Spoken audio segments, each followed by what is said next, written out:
आज का जो नवरात्रा है प्रथमम शैलपुत्री, ये शैलपुत्री का पूजन किया जाता है। वैष्णो देवी में आपने देखा होगा 3 पिंडियाँ हैं।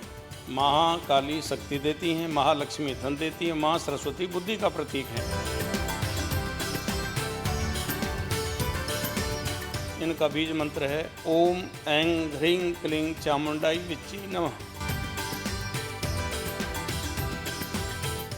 तो समर न्यूज़ देखने वाले तमाम दर्शकों का मैं कतयाल स्वागत करता जिवें कि तुहानूं सब नूं पता ही है कि अज तो नवरात्रियां की शुरुआत हो चुकी है। सो पंडित जी दे नाल गलबात करते हैं। अज पहला दिन है नवरात्रे का, की खास रहने वाला है, किवें वर्त करना चाहिए, तो अज माँ शैलपुत्री का दिन है तो किवें की महत्ता है माँ शैलपुत्री के दिन की। सो गलबात करते हैं। असीं पहुंचे हैं कृष्णा नगर के कृष्णा मंदिर के विच ते साडे नाल पंडित जी मौजूद ने बलदेव शर्मा जी। सबसे पहले पंडित जी जय माता दी। जय माता दी जी। आज जैसे दिन है माँ शैलपुत्री जी का, नवरात्रे का शुभारंभ हुआ है, तो भक्तों को कैसे आज के दिन से शुरुआत करनी चाहिए? ऐसा है कि ये जो नवरात्रों का जो स्वरूप है ये 9 प्रकार का है जी। और द्वादशानाम मासानाम वर्ष भवति, एक साल में 12 महीने होते हैं और 12 महीनों में 6 ऋतुएं होती हैं जी।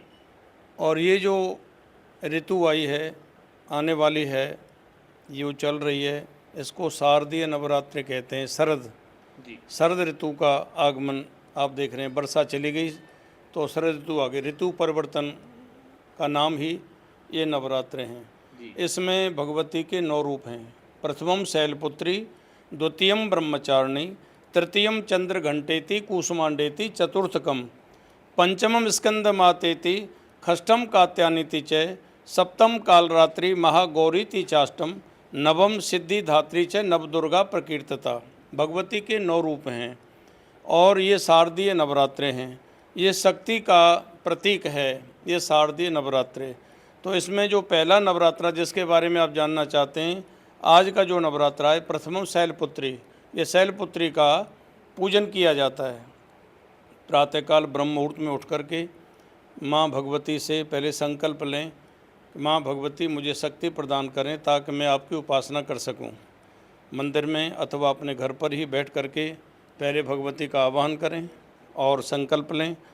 गणेश जी का आह्वान करें। श्री गुरु गणपत शारदा गौरी पुत्र गणेश, 5 देव रक्षा करें मेरे ब्रह्मा विष्णु और महेश।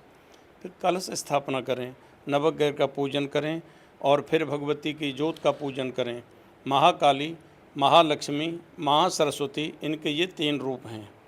इन 3 रूपों की पूजा वैष्णो देवी में आपने देखा होगा 3 पिंडियाँ हैं। महाकाली शक्ति देती हैं, महालक्ष्मी धन देती हैं, माँ सरस्वती बुद्धि का प्रतीक हैं।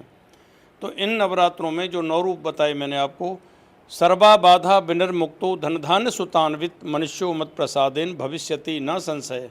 संपूर्ण बाधाओं को दूर करने के बाद हमें शक्ति प्रदान करती हैं माँ काली। ये स्वरूप है शैलपुत्री का। तो इसमें हम निराहार रहें अथवा अल्पाहारी फल आहार लें, दूध का सेवन करें और भगवती के पाठ करें। 9 रूपों के रूप में आज का दिन शैलपुत्री का है। तो इनका बीज मंत्र है ओम ऐं ह्रीं क्लीं चामुंडाई विच्ची नमः।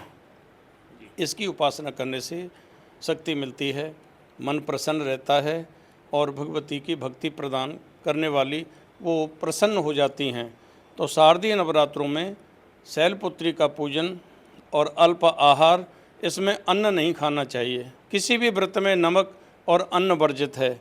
अगर संभव हो सके तो इसमें दुर्गा सप्तशती के 13 अध्याय हैं। तो इन 13 अध्यायों का पाठ करने से माँ भगवती प्रसन्न हो जाती है। आज की जो पूजा है इसमें कुट्टू का आटा भी कई लोग ले लेते हैं, फल भी ले लेते हैं, दूध ले लेते हैं, लेकिन इसमें अन्न नहीं खाना चाहिए। हो सके संध्या के समय उपासना करने के बाद भूमि पर शयन करें और माँ भगवती का कीर्तन करें। इससे सर्वमंगल मांगल्ये शिवे सर्वार्थ साधिके शरणे त्र्यंबके गौरी नारायणी नमोस्तुते। इस मंत्र से माँ भगवती को प्रणाम करें। रिद्धि सिद्धि की दाता हैं वो। माँ भगवती आपके संकल्प को पूरा कर देती हैं। पंडित जी, जैसे आपने बताया कि कलश पूजन किया जाता है, कलश पूजन क्यों किया जाता है और कुछ लोग जो है अखंड ज्योति भी प्रज्वलित करते हैं, वो क्यों की जाती है, उसका क्या महत्व है? जैसा कि मैंने बताया था कि महाकाली के ये 3 स्वरूप हैं। वैष्णो देवी में भी आप गए होंगे। महाकाली, महालक्ष्मी, महासरस्वती, इन 3 देवियों की उपासना करने के लिए ये ज्योति अंधकार को नष्ट करके प्रकाश की ओर ले जाती है, हमें शक्ति प्रदान करती है। इसलिए ज्योति का बड़ा ही महत्व है।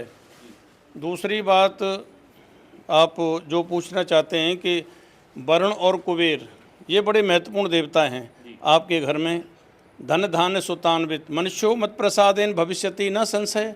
जब आप कलश का पूजन करेंगे, उस उपासना से वरुण और कुबेर आपके घर में निवास करेंगे, धन धान्य की वृद्धि होगी, सुख समृद्धि होगी और सपरिवार आपका जीवन सुख में व्यतीत होगा। इसीलिए इसका बड़ा ही महत्व है। हम इसमें जौ बीजते हैं, धान की खेती की तरह आपके घर में कुल की वृद्धि हो, सुख संपत्ति आपके घर में आवे, इसलिए वो जौ उगाए जाते हैं।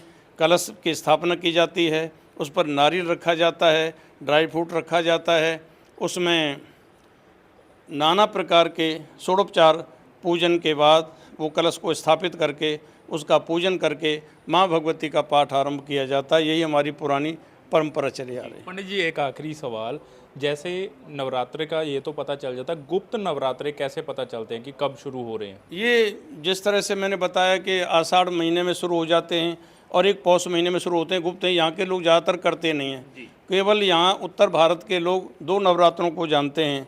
जैसे चैत का नवरात्रा होता है और एक ये शारदीय नवरात्रे होते हैं। जैसा कि मैंने आपको बताया कि ऋतु परिवर्तन जब होता है, या यूँ समझ लो कि 6 महीने उत्तरायण होते हैं और 6 महीने सूर्य दक्षिणायन होते हैं, तो उस परिवर्तन को लेकर के यहाँ पर उत्तर भारत में केवल 2 नवरात्रों को ही अच्छी मान्यता देते हैं। बाकी के 2 गुप्त नवरात्रों के बारे में ज़्यादा लोग इसको समझ नहीं पाए हैं। जय माता जी, धन्यवाद। ਸੋ ਬਿਲਕੁਲ ਇਹ ਸੀ ਸਾਡੇ ਨਾਲ ਪੰਡਿਤ ਬਲਦੇਵ ਸ਼ਰਮਾ ਜੀ, ਜਿਨ੍ਹਾਂ ਨੇ ਨਵਰਾਤਰਿਆਂ ਦੇ ਮਹੱਤਵ ਦੇ ਬਾਰੇ ਦੱਸਿਆ। ਸੋ ਉਮੀਦ ਕਰਦੇ ਹਾਂ ਕਿ ਤੁਹਾਨੂੰ ਇਹ ਵੀਡੀਓ ਵਧੀਆ ਲੱਗੀ ਹੋਏਗੀ ਤੇ ਇਦਾਂ ਦੀਆਂ ਹੋਰ ਵੀ ਅਪਡੇਟਸ ਦੇਖਣ ਲਈ ਜੁੜੇ ਰਹੋ ਦ ਸਮਰ ਨਿਊਜ਼ ਦੇ ਨਾਲ। ਲੁਧਿਆਣਾ ਤੋਂ ਦੀਪਕ ਕਤਿਆਲ, ਦ ਸਮਰ ਨਿਊਜ਼।